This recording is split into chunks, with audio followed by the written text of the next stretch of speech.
مذہب میں اصل میں عقیدہ سب سے پہلے ضروری ہے. اسلام کا، دین کا، مذہب کا دار و مدار عقیدے پر ہے. دوسرے مذہب والے بھی عقیدہ ہی رکھتے ہیں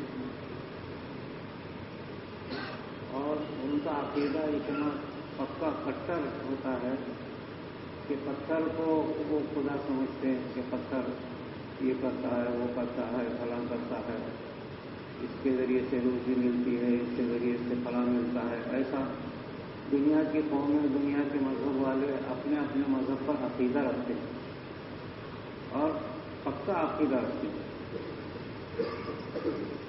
جہاں عقیدہ کمزور ہو گیا مذہب کمزور ہو جاتا ہے، پھر چاہے آدمی کتنا بھی عمل کرے. تو دین و مذہب کا تعلق عقیدے سے ہے. اسلام کا دار و مدار بھی عقیدے پر ہے. جتنا عقیدہ اللہ پر، اللہ کی ذات پر رہے گا اتنا انسان کا ایمان مضبوط ہوگا. اسی طریقے سے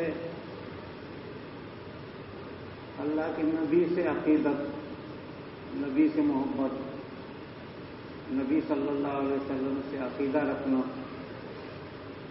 اور اسی طریقے سے جتنی چیزیں بتائی ہیں، آمنت باللہ و ملائکتہ و کتبہ و رسلہ، یعنی فرشتوں پر ایمان اور یقین، عقیدہ رکھنا کہ ہاں فرشتے ہیں، حالانکہ نظر نہیں آتے، عقیدہ رکھنا پڑے گا. اسی طریقے سے جتنی کتابیں ہیں، جتنے انبیاء علیہ السلام آئے، اور اسی طریقے سے والبعث اور تقدیر پر بھی عقیدہ رکھنا پڑے گا. تقدیر والقدر خیرہ و شرہ من اللہ تعالی. اسی طریقے سے مرنے کے بعد اٹھنے پر عقیدہ رکھنا ضروری ہے. تو اصل چیز عقیدہ ہے. اس کے بعد پھر انسان عمل کرے گا تو اس کا قبول ہوگا. اگر عقیدت نہیں ہوگی، نبی سے محبت نہیں ہوگی، اللہ پر یقین نہیں ہوگا، یہ تو کوئی عمل کام نہیں دیتا، سب عمل ضائع ہو جاتے ہیں. اس وجہ سے سب سے پہلے انسان کو اپنا عقیدہ اور اللہ سے اپنا تعلق کرنا ضروری ہے. حضور صلی اللہ علیہ وسلم پر ایمان اور یقین اور آپ سے عقیدہ رکھنا یہ بھی ایمان میں داخل ہی ہے. بغیر اس کے، حضور صلی اللہ علیہ وسلم کے بغیر کوئی چیز قبول نہیں ہوتی. آپ سے عقیدہ رکھنا. عقیدہ کیا ہے؟ اس کا تعلق روحانیت سے ہے. روحانیت کے ذریعے عقیدہ رکھتا ہے آدمی. اسلام مذہب روحانیت کا ہی ہے، اس میں عقیدہ رکھنا بہت ضروری ہے. آج کل ہمارے پاس عمل کیوں کمزور ہو گیا؟ اس لیے کہ عقیدہ نہیں رہا ہمارے پاس، بہت کمزور ہوتا چلا گیا. عام انسان جو ہے، جو عقیدت رکھنا چاہیے نبی سے، جو ایمان رکھنا چاہیے، جو اللہ کی ذات پر یقین رکھنا چاہیے، اس میں ہمارے پاس کمزوری آتی چلی گئی. تو یہاں تک ہوتے ہوتے اعمال کو بھی غیر اہم سمجھ رہے ہیں. اسی طریقے سے حضور صلی اللہ علیہ وسلم کی سنتوں کو بھی ہم غیر اہم سمجھ رہے ہیں. آپ صلی اللہ علیہ وسلم کی ذات افضل جو تھی وہ اس قدر آپ کا ایمان، آپ کا اللہ سے تعلق قوی تھا کہ ایسے ایسے کام اللہ نے آپ سے لیے کہ دیگر انبیاء نہیں کر سکے، نہ ان سے ہو سکا، نہ اللہ نے لیا ان سے. اس میں سے ایک معاملہ حضور صلی اللہ علیہ وسلم کی معراج کا ہے، اور 27 رجب کو حضور صلی اللہ علیہ وسلم کو معراج ہوئی تھی. اب آج کل اس قدر عقیدہ کمزور ہو گیا کہ لوگ معراج کو بھی بھول گئے. حالانکہ معراج جو ہے اس کا تذکرہ قرآن کریم میں 2 جگہ ہے اور حدیثوں میں سینکڑوں جگہ ہے. جتنا انسان کا جتنا ہمارا حضور صلی اللہ علیہ وسلم سے محبت اور آپ سے عقیدت ہم زبان سے بول رہے ہیں، لیکن عمل آپ کے عمل کے بغیر ہمارا عمل قبول نہیں ہو سکتا. ہمارا عمل آپ کے عمل سے ہٹ کر کے چل رہا ہے. اللہ تبارک و تعالیٰ نے آپ کو جو معراج کروائی تھی وہ آپ کی زندگی کا بہت بڑا واقعہ ہے، سب سے بڑا واقعہ ہے معراج. آپ کی زندگی کا سب سے بڑا واقعہ قرآن کریم ہے جو عرش الہی سے لے کر کے اللہ نے آپ کو دیا. یہ آپ کی زندگی کا سب سے بڑا کام ہے اور یہی کائنات کا مقصود تھا کہ حضور صلی اللہ علیہ وسلم کو قرآن کریم دے کر بھیجا جائے. یہ مقصد کائنات ہے. تو قرآن کریم آپ لے کر آئے، آپ کی زندگی کا یہ بڑا کام ہے. اس کے بعد مورخین اور ساری دنیا کے سیرت نگار لکھتے ہیں کہ معراج آپ کا زندگی کا دوسرا بڑا کام ہے جو معراج میں آپ تشریف لے گئے. یہ ایک سفر ہے آپ کا جو اس دنیا سے لے کر کے عرش الہی تک ہوا. یہاں سے لے کے عرش الہی تک یہ بہت بڑا سفر ہے جس میں اس زمین کے بعد کئی ایسے مرحلے ہیں، خلا مولا اور کئی ایسی چیزیں ہیں. 40 جو ہے مرحلے ہیں یہاں سے لے کے عرش الہی تک، جس کو قرآن کریم کتابوں میں ذکر کیا گیا. تو ان 40 مرحلوں سے گزر کر کے جس میں آسمان ساتوں آسمان ہیں، سارے سیارے ہیں، سارے برج ہیں، ان ساری چیزوں سے گزر کر کے آپ عرش الہی تک پہنچے تھے. یہ معراج کا آپ کا واقعہ ہے جو میں آپ کو مختصر بتایا.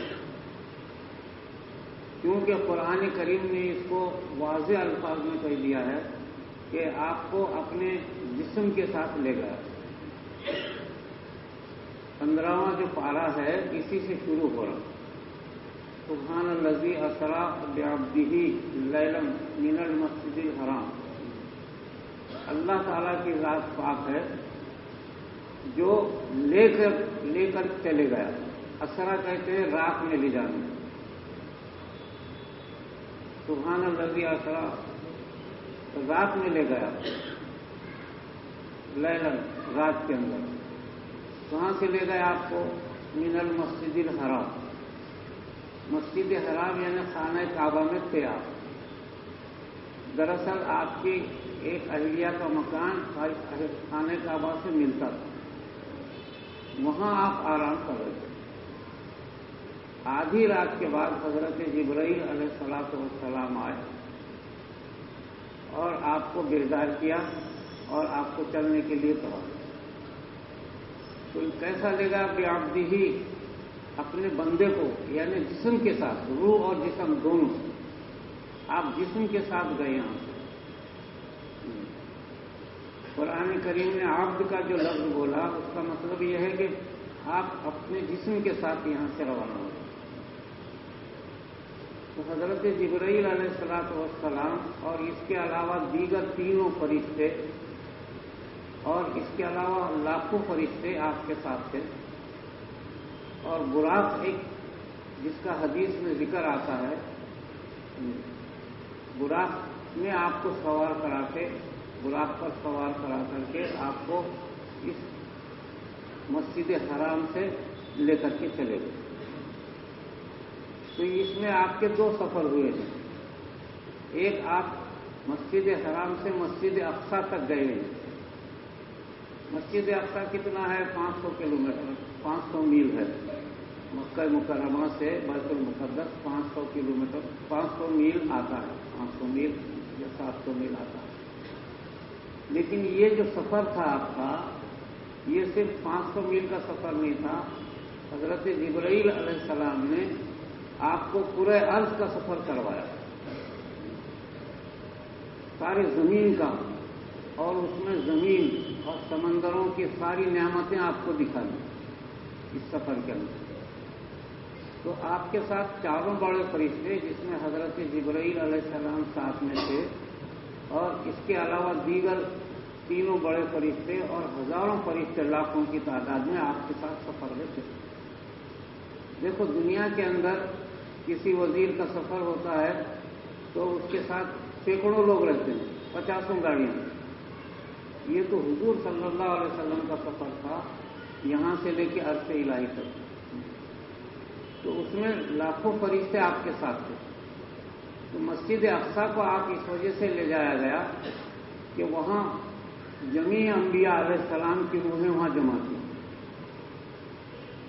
اور آپ کو مسجد اقصیٰ تک لے جانے تک ساری زمین، خلا، اسی طریقے سے سمندر، یہ ساری نعمتیں آپ کو بتا دی گئی کہ یہ کائنات ہے جس میں آپ کو نبوت پہنچانا ہے، دین پہنچانا ہے۔ پورے عرض کو آپ نے دیکھا پوری طریقے سے۔ تو خلا میں، زمین کے اطراف میں جو آپ نے سفر کرا، آج کل کے زمانے میں بہت سارے جہاز، خلائی جہاز اس وقت 24 گھنٹے زمین کے اطراف گھومتے رہتے ہیں، اس وقت بھی گھومتے رہتے ہیں۔ تو بہت سے سائنسدانوں کا یہ قاعدہ ہے کہ خلا میں کوئی ایسا سفر کے اثرات آج تک موجود ہیں جس میں بہت بڑا قافلہ زمین کے اطراف میں چلا ہے۔ جیسے آدمی اگر پیدل چلا گیا کسی جگہ تو اثرات نظر آتے ہیں، تو آپ کو حضرت جبرائیل نے جو سفر کروایا پورے ارض کا، زمین کا، پورے سمندروں کا، اس سفر کے اندر آپ کو جو سفر کروایا گیا اس کے اثرات خلا میں آج بھی موجود ہیں۔ بہت سارے سائنسداں آج بھی جو خلا میں گھومتے رہتے ہیں، ان کا یہ کہنا ہے کہ خلا میں آج بھی کوئی ایسے اثرات موجود ہیں جس سے محسوس ہوتا کہ کوئی بہت بڑا قافلہ یہاں سے گزرا اطراف سے۔ آج بھی سائنسداں اس بات کو ذکر کرتے رہتے ہیں۔ تو اس شان و شوکت کے ساتھ آپ کو مسجد اقصیٰ حضرت جبرائیل علیہ السلام لے گئے، اور مسجد اقصیٰ یہ ایک ایسی مسجد ہے، یہ روز اول سے قائم ہے، خانہ کعبہ جیسے قائم ہے، ایسے مسجد اقصیٰ کی تاریخ بھی یہ بتاتی ہے کہ روز اول سے ہے، حضرت آدم علیہ السلام کے زمانے سے پہلے سے، کیونکہ جنات اس زمین پر آباد تھے۔ تو دنیا کے اندر جو نبی آتے تھے ان کا ٹھکانہ جو ہے مسجد اقصیٰ رہتا تھا، اور اللہ کا گھر خانہ کعبہ۔ تو جو بھی نبی آتے تھے وہ رہتے تھے مسجد اقصیٰ میں، لیکن خانہ کعبہ اور مکہ مکرمہ ضرور آتے اور اسی کی دعوت پوری دنیا میں دیتے تھے۔ تو جنات میں بھی علماء کا کہنا ہے کہ نبی آئے تھے، تو وہ بھی مسجد اقصیٰ میں ہو سکتا وہیں ٹھہرتے ہوں گے، ایسا مورخین کا کہنا ہے۔ تو وہ ایک متبرک مسجد ہے، انبیاء علیہ السلام وہاں رہے ہیں، سینکڑوں نہیں ہزاروں، آج بھی ہزاروں انبیاء کے مزار مسجد اقصیٰ کے اطراف میں، بیت المقدس میں، فلسطین کے اندر ہیں، آج بھی ہیں۔ اس طریقے سے جو ہے آپ مسجد اقصیٰ پہنچے ہیں، اس کی بڑی تفصیل ملتی ہے کہ جب مسجد اقصیٰ پہنچے تو انبیاء علیہ السلام نے آپ کا استقبال کیا ہے۔ حدیث معراج بہت تفصیل سے ایک حدیث ہے، اس میں پوری تفصیل سرکار دو عالم صلی اللہ علیہ وسلم نے خود بیان کیا۔ حدیث معراج سارے انبیاء علیہ السلام وہاں جمع تھے، اور آپ نے اس مسجد اقصیٰ کے اندر سب کو 2 رکعت نماز پڑھائی ہے۔ یہ اس بات کی علامت ہے کہ انبیاء علیہ السلام بھی آپ کی ہی اتباع کیا کرتے تھے، اور قرآن کریم میں اس کا ذکر ہے کئی جگہ کہ آپ جو ہے انبیاء علیہ السلام بھی آپ کی اقتداء کرتے تھے، اور آپ نے خود کہا تھا کہ انا نبی الانبیاء، میں انبیاء کا بھی نبی ہوں اور تمہارا بھی، پچھلے جتنے انبیاء گزرے ان کا میں ہی نبی ہوں، اور اب جو قیامت تک جو لوگ آئیں گے ان کے لیے بھی میں ہی نبی ہوں۔ اللہ تبارک و تعالیٰ نے آپ کو مسجد اقصی کے اندر سارے انبیاء کو جمع کرا کے آپ سے ملاقات کرائی، اور وہاں آپ نے 2 رکعت نماز سارے انبیاء کو پڑھایا۔ یہ مسجد اقصی کا مسئلہ ہے، مسجد اقصی جس کو کہتے ہیں، اور بیت المقدس اس شہر کو کہتے ہیں جہاں پر یہ مسجد ہے، اور فلسطین اس ملک کا، اس علاقے کا نام ہے جہاں پر یہ مسجد اقصی یا بیت المقدس ہے۔ تو فلسطین علاقہ ہے، ملک ہے، اور مسجد بیت المقدس شہر کو کہتے ہیں، اور مسجد اقصی اس مسجد کا، بڑی مسجد کا نام ہے جو آج موجود ہے۔ تو انبیاء علیہ السلام وہاں رہتے تھے اور ان کا ٹھکانہ وہیں تھا، وہیں سے دنیا کے اندر تبلیغ کرتے تھے۔ حضرت عیسیٰ علیہ السلام کی پیدائش وہیں ہوئی ہے، حضرت مریم علیہ السلام وہیں رہتی تھی، وہیں حضرت عیسیٰ کی پرورش ہوئی، عیسیٰ علیہ السلام کی۔ اس طریقے سے آپ نے سارے انبیاء سے ملاقات بھی کیا تھا، اور سب کو آپ نے 2 رکعت نماز پڑھوائی تھی مسجد اقصی میں۔ یہ بہت بڑا شرف آپ کو حاصل ہے کہ تمام انبیاء علیہ السلام آپ کی ہی اقتدا کرتے تھے، یہ صرف آپ کو شرف حاصل ہے۔ اس وجہ سے معراج کی بڑی اہمیت دنیا کے اندر کتابوں میں لکھی گئی۔ پہلے زمانے میں لوگ اس شب معراج کے موقع پر مسجدوں میں بیانات کرتے تھے اور لوگوں کو اس کا علم ہوتا تھا۔ بہت ساری چیزیں جو ہم سے چھوٹ گئی، اس میں سے یہ بھی چھوٹ گئی کہ معراج کے جو تذکرے ہوا کرتے تھے لوگوں نے اس کو چھوڑ دیا، اور عام طور سے لوگوں کو معراج کیا چیز ہے اس کا علم بھی نہیں رہا۔ حالانکہ حضور صلی اللہ علیہ وسلم کی سیرت میں آپ کی زندگی کا جو بڑا کارنامہ ہے یہ قرآن کریم اور اس کے بعد معراج میں سفر کرنا آپ کا، جو معراج شریف میں، تو یہ اتنا بڑا سفر آپ کا ہوا ہے، اگرچہ کہ جو ہے بہت کم وقت میں اور جسم کے ساتھ، یعنی آپ آرام کر رہے تھے، جو کمبل اوڑے ہوئے تھے جب واپس آئے آپ تو وہ کمبل گرم ہی تھی، اور جو آپ کے دروازے کی زنجیر آپ کے نکلنے سے ہل رہی تھی تو واپس آنے تک بھی وہ ہل ہی رہی تھی۔ اتنے کم وقت میں یہ آپ کا سفر ہوا۔ تو بہت سارے لوگ، عام طور سے لوگوں کو یہ سمجھ میں نہیں آتا، لیکن آج کل کے مشینری دور کے اندر یہ باتیں سمجھ میں آ سکتی ہیں کہ یہ کوئی ناممکن چیز نہیں ہے اللہ کے ذات کو۔ سارے علماء نے اس بات کو لکھا ہے کہ عام طور سے آج کل دیکھا جاتا ہے کہ کوئی منسٹر اگر گزر رہا تو تمام راستے کی پبلک روک دی جاتی ہے، جو جہاں کھڑا ہے وہیں رہتا ہے، ایسا انتظام رہتا ہے، اور جب وہ گزر جائے پھر وہ پبلک اسی جگہ سے چلتی ہے۔ اسی طریقے سے حضور صلی اللہ علیہ وسلم کا جو سفر شروع ہوا، کائنات کے ذرے ذرے کو اللہ نے روک دیا تھا، جو جہاں کا وہیں، جو جس حالت میں تھا اسی حالت میں، اور آپ کے آنے تک اسی حالت میں رکھا، اور جب آپ تشریف لائے پھر زمانہ آگے چل پڑا۔ ہر چیز کو، کائنات کے ذرے ذرے کو، زمین اور آسمان کو، سورج کو، چاند کو، سب ہر جگہ روک دیا گیا تھا جب آپ کا سفر جاری تھا۔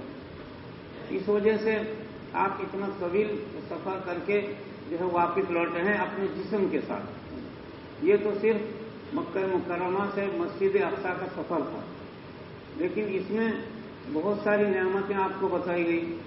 کئی جگہ حضرت جبرائیل علیہ السلام آپ کے ساتھ رہے، کئی جگہ ایسے عجیب و غریب واقعات ہوئے، کہیں دنیا آپ کے سامنے پیش کی گئی، آپ نے اس کو انکار کر دیا، کہیں آپ کے سامنے اچھی چیزیں پیش کی گئی، شہد اور ایسی چیزیں جس کو آپ نے قبول کیا امت کے واسطے۔ راستے سفر میں ایسے کئی واقعات ہیں جو حدیث میں اس کی تفصیل ملتی رہتی ہے۔ تو وہ سفر اتنا طویل سفر اور اتنا بااثر تھا کہ اللہ تبارک و تعالیٰ آپ کی برکتیں پورے کائنات میں پھیلانا چاہتے تھے، اور پوری کائنات آپ کو بتانا چاہتے تھے، کیونکہ آپ رحمت للعالمین ہیں۔ آپ کی جو نبوت ہے صرف یہ چھوٹی سی دنیا کے واسطے نہیں ہے، بلکہ اس کے علاوہ جتنی دنیا ہیں، کئی ہزار عالم ہیں اور کئی ہزار مخلوق دنیا کے اندر رہتی ہے، وہ سارے عالم کے لیے آپ کی نبوت تھی. اس وجہ سے قرآن کریم نے رحمت للعالمین، عالمین یعنی کئی عالم، ہزاروں عالم کو عالمین کہتے ہیں. تو کئی سارے عالم کے لیے آپ رحمت بن کر آئے ہیں، نبی بن کر آئے ہیں. تو جو نبی بن کر آتا ہے اس کے لیے ضروری ہے کہ جہاں آپ کی نبوت چلانا ہے وہ اس علاقے کو آپ کو بتایا جائے. آج بھی اگر کوئی کلیکٹر اس ضلع میں آ کے چارج لیتا ہے تو پہلے اس کو ضلع بتا دیتے ہیں، وہ پوری ڈائری اس کے سامنے رکھ دیتے ہیں کہ یہ ضلع ہے تمہارا جس میں تم کو کام کرنا ہے. حضور صلی اللہ علیہ وسلم کیونکہ پورے عالم کے لیے رحمت بن کر آئے تھے، اس وجہ سے آپ اللہ تعالیٰ پورا عالم بتانا چاہتے تھے. یہ ہے پورا عالم جس میں آپ کو اپنی نبوت چلانا ہے اور آپ کو اللہ کی دعوت دنیا کے اندر دینا ہے اور ساری قوموں کو، ساری مخلوق کو اللہ کی طرف بلانا ہے. یہ آپ کا کام ہے. اس بتانے کی خاطر آپ کو اتنا بڑا سفر کروایا گیا. میرے عزیز دوستو، یہ معراج کا جو سفر ہے یہ پہلا سفر تھا آپ کا، جو آپ نے جو ہے مکہ مکرمہ سے مسجد اقصی تک کیا ہے. تو اس سفر کی بڑی برکتیں آج بھی دنیا کے اندر نظر محسوس ہوتی ہیں. بہت سے اہل اللہ جو ہے خوابوں کے اندر اور بہت سے اہل اللہ مشاہدے کے اندر آپ کے سفر کے اثرات کو محسوس کرتے ہیں. مسجد اقصی میں جہاں آپ نے سارے انبیاء 1,24,000 نبیوں کو آپ نے نماز جو پڑھائی ہے، وہ علاقہ آج بھی موجود ہے. وہاں آج بھی برکتیں محسوس ہوتی ہیں. سیدنا شیخ عبد القادر، سیدنا شیخ فرید الدین گنج شکر اور ایسے بہت سارے اہل اللہ اسی وجہ سے ہمیشہ مسجد اقصی جایا کرتے تھے اور جا کر کے وہاں جھاڑو دیتے تھے. بہت سارے تو روحانی طریقے سے جاتے تھے. ایک دن کچھ لوگ فلسطین سے حضرت شیخ فرید الدین گنج شکر کو ملاقات کے لیے تشریف لائے. تو آ کر کے دیکھا، پورے غور سے آپ کے چہرے کو دیکھا، غور سے آپ کے کپڑوں کو، آپ کے چال ڈھال کو دیکھا اور انہوں نے کہا کہ حضرت ہم لوگ اگرچہ کہ مسجد اقصی سے فلسطین سے آئے ہیں بیت المقدس سے، لیکن ہم وہاں کئی دن رہے، لیکن ہم نے آپ کو روزانہ وہاں صبح میں جھاڑو دیتے ہوئے دیکھا ہے. روزانہ جھاڑو دینے کے لیے وہاں جایا کرتے تھے. پھر اپنی یہ روحانی طاقت تھی جو اللہ تعالیٰ انبیاء علیہ السلام کے بعد، حضور صلی اللہ علیہ وسلم کے بعد اولیاء اللہ کو ملتی ہے. یہ روحانی طاقت ہے. روزانہ مسجد اقصی جھاڑو دینے کے لیے جایا کرتے تھے. تو ان لوگوں نے کہا کہ ہم نے آپ کو کئی دن تک دیکھا کہ آپ وہاں روز صبح میں جھاڑو دیا کرتے تھے مسجد اقصی میں. تو آپ ہی ہیں، ہم کو یقین ہے کہ آپ ہی ہیں، ہم آپ کو غور سے دیکھ رہے ہیں. تو حضرت نے فرمایا کہ تم جب مجھ سے وہاں ملے تھے تو میں نے تم کو کہا تھا کہ میری یہ بات کسی کو ذکر نہیں کرنا. تو انہوں نے کہا کہ ہم نے آج تک نہیں ذکر کیا، آپ کو ذکر کرو. تو یہ کیفیت تھی. مسجد اقصی کو بہت سارے اہل اللہ آج بھی جھاڑو دینے کے لیے جاتے ہیں، اس لیے کہ 1,24,000 انبیاء کے قدم وہاں رکے ہیں، وہاں رہے تھے، وہاں کھڑے ہوئے تھے. اور ظاہر ہے آپ کے انتظار میں جو ہے آپ کو سب کو جمع کیا گیا تھا، وہ وہاں چلتے پھرتے تھے. اس وجہ سے مسجد اقصی کو بڑی فضیلت حاصل ہے اور وہ ہمارا قبلہ رہا ہے 17 مہینے تک. مسجد اقصی کی بہت ساری خوبیاں ہیں. اسی وجہ سے انبیاء علیہ السلام کے سلسلے میں حضرت سلیمان علیہ السلام کا پائے تخت بھی وہی تھا. اس وجہ سے حضرت سلیمان علیہ السلام نے اثر نو اس کی تعمیر کیا تھا. بڑے بڑے پتھر جو 1000 آدمی بھی اٹھا نہیں سکتے، وہ جنوں کے ذریعے سے پہاڑوں سے کاٹ کر کے انہوں نے منگایا تھا. اور مسجد اقصی کو نیچے 100 فٹ تک نیچے بڑے بڑے پتھر ڈالے گئے ہیں. جنوں کے ذریعے سے انہوں نے کام لیا. آخر تک اس کا ہی کام کرتے تھے حضرت سلیمان علیہ السلام، اور لاکھوں جن اس مسجد کی تعمیر میں لگے ہوئے تھے. آخر حضرت سلیمان علیہ السلام کا انتقال بھی اسی حالت میں ہوا تھا. وہ چاہتے تھے کہ کسی بھی حالت میں اس مسجد کی تعمیر مکمل ہو، اور وہ ان کی زندگی کا آخری وقت تھا. قرآن کریم میں وہ واقعہ لکھا ہوا ہے کہ مسجد کی تعمیر کرتے وقت جب ان کو یہ محسوس ہوا کہ اب میرا آخری وقت ہے اور مسجد کی تعمیر باقی ہے اور لاکھوں جن اس کام میں لگے ہوئے ہیں، تو اب اس کو مکمل ہونا چاہیے. تو انہوں نے اپنے آپ کو ایک کانچ کا محل بنایا اور اس میں ڈنڈا لے کے کھڑے ہو گئے.